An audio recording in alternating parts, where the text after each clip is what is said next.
just to see that, cricket is back on SABC. That's where I started watching it. Of course. When it had disappeared for a while, I was very upset. Not everyone can, afford the luxury of DSTV and things like that. So to bring it back to South Africans, for me, has been amazing. I'm very happy about it. And, the viewership stats, they speak for themselves. So I'm just happy that, the SABC decided to jump on board and get involved. Absolutely. Free to air is so vitally important for the masses in South Africa, whether it be, the Premier League is now available on SABC, to have the Proteas, to have Bafana matches. You can pick the sporting code, to have it then on free to air for millions of South Africans to watch is vitally important. And now you can go on and do so with the Mzansi Super League as we now head into the back end of the competition. It's coming around really quickly because, I think it wraps on the 16th, which is next weekend, the final taking place already. I know the injury is certainly obviously played a big role for you, but has the competition felt to you as if it's gone by very quickly? It has. It's been a breeze. Just a few days ago, we'd actually just gotten back from Australia and we were ready to play the tournament, and now we're looking at the final week. 1 week away. Yeah. So it's been very quick, but it's also been exciting cricket. So a lot of guys actually have put up their hands and have really impressed. So it has gone by quickly, but it's been some very good cricket. Yeah. Heartbreak to miss out on the Mzansi Super League. To know Pakistan are coming to town now in a couple of days' time as well for the traditional end of year tour too. I imagine that must add to the frustration for you, knowing that there was Test cricket on the cards. You've been in wonderful form. You've started to win over to the South African public. They view and see you as part of the new generation of South African cricketer to take the Proteas into a new era now, alongside Kagiso Rabada and many others, Andile Peklokhwayo, these young outstanding stars.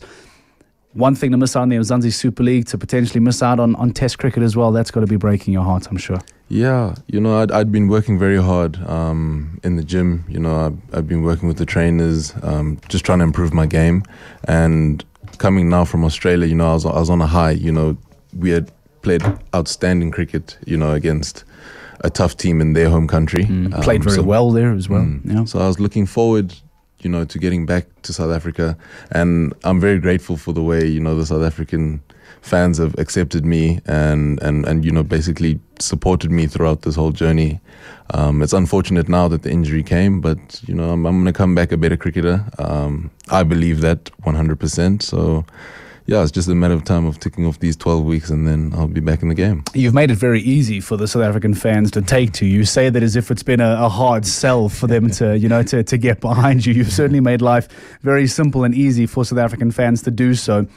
To go back to the era thing, is that something that you think of? Do you take a look at the collective age of a very large group of players? I know that there's obviously the senior older guys in Hash and Faf, etc. But Quinny has got all the experience in the world, but still relatively a young man as well. Do you take a look at the young guys that are around? I mentioned Andile, yourself, obviously Kagiso as well.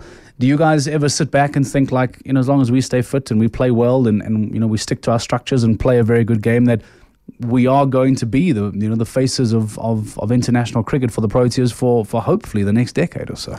Yeah, there's been a few conversations. I've spoken to Rabada about it.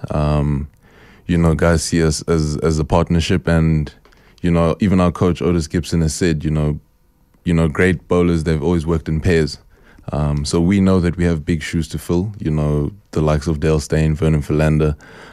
We following in their footsteps. The young guys now got some very good heads on their shoulders. And, they are always looking to impress. We're always looking to improve. And, we do realize that we also have a responsibility. There's guys that are going to move on and someone needs to fill that position. We need to make sure that South African cricket is still, on a high and, just keep climbing up those rankings that we have. So, yeah, the guys do realize that we got a big responsibility, but we're willing to accept that and, we're going to fill those shoes.